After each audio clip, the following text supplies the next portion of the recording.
नमस्कार friends, welcome back to my cooking channel. आज आम बनैबा नुआपड़ार प्रसिद्ध छेना झिल्ली। बाहर हालुका क्रिस्पी गोल्डन कलर, भीतर नरम आउ रसरे भरपूर रेसिपी देखिले आपण माने प्रथम थर ही परफेक्ट छेना झिल्ली बनई पारिबे। सबुठु स्वादिष्ट कम समय बनी जाउथबा नो फेल मीठा कहले कौन सी भूल बने। तेबे चलंतु आरंभ करिबा एही रेसिपी।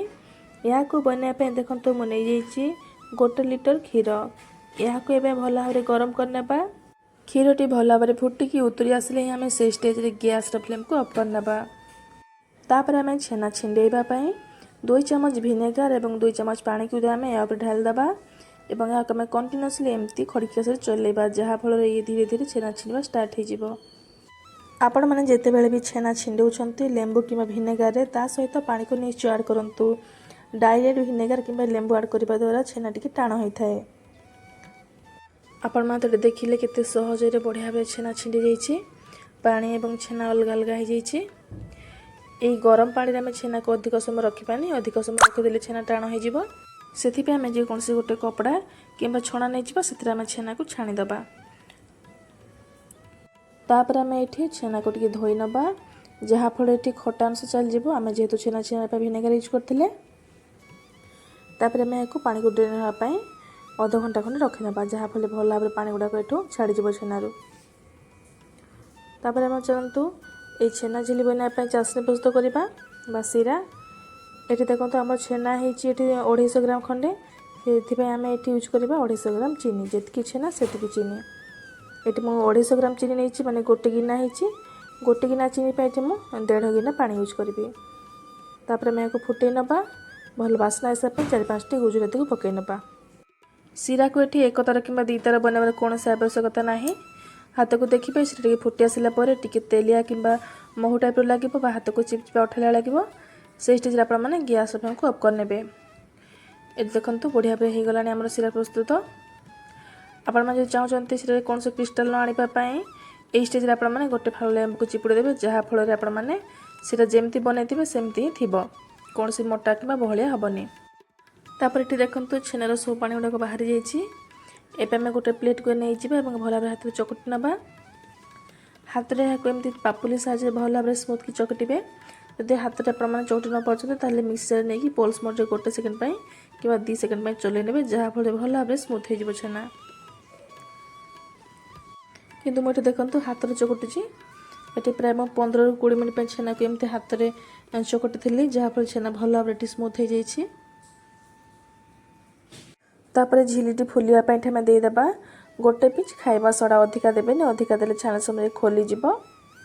तापर देदेबा 1 चम्मच मैदा, 1 चम्मच देदेबा आम सुजी और 1 चम्मच चीनी। सब जिनस को दे सारा अल्प टिके गुजराती मध्य देदेबा, जहाँ फल भल बास्ना आसो। और सब जिनस को पुणी थे आम भल भाव चकटी नबा। ये छेना झिली बनवाई आम छेना रोटी परफेक्टली रेडी हो जाइए। आपण में चाहे हाथ में एमती बनई पारे। देखो मुझे बनाऊँगी एमती बनैला समय देखिए जब कौन सा क्राक हेनी ताने परफेक्ट छेनाटी स्मूथ की चकटी होती। किंतु हाथ में न बनई आम यहाँ बनवा गोटे क्षीर पैकेट रे। आपण मान पाखे जब पाइपिंग बैग अच्छी बहुत बढ़िया से बनीज, जदि ना एमती क्षीर पैकेट बनातु, ये परफेक्ट बन थाए। यह आम एमती काटी नवा। तापर गोटे ग्लास नहीं कि ता भीतर जगह बनई आम छेना डो गुड़ा को ऐड करनबा। अल्प अल्प कर ऐड करवा, एक अधिक ऐड करदे या बनवा समय बाहर को बाहरी आसो।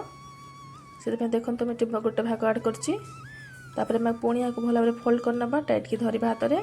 तापर आम ये कर्नर काटी नबा। आपड़ जिते मोटा टाइप काटे देखिए से हिसाब से काटि ने। ये देखो आम देखा बनई कि ये छोट लगुच से आउ टे बड़ करवा। पैकेट को आउ थे काटिक मुझे बनाऊँ। देखो साइज केमती ये पूरा परफेक्ट अच्छी। एमती में बनई नबा, या फ्राए करवा। छाणिला समय न खोलने हाथ टिके एमती प्रेस करनबा, जहाँ फल कि फ्राए कला समय खोलबनी।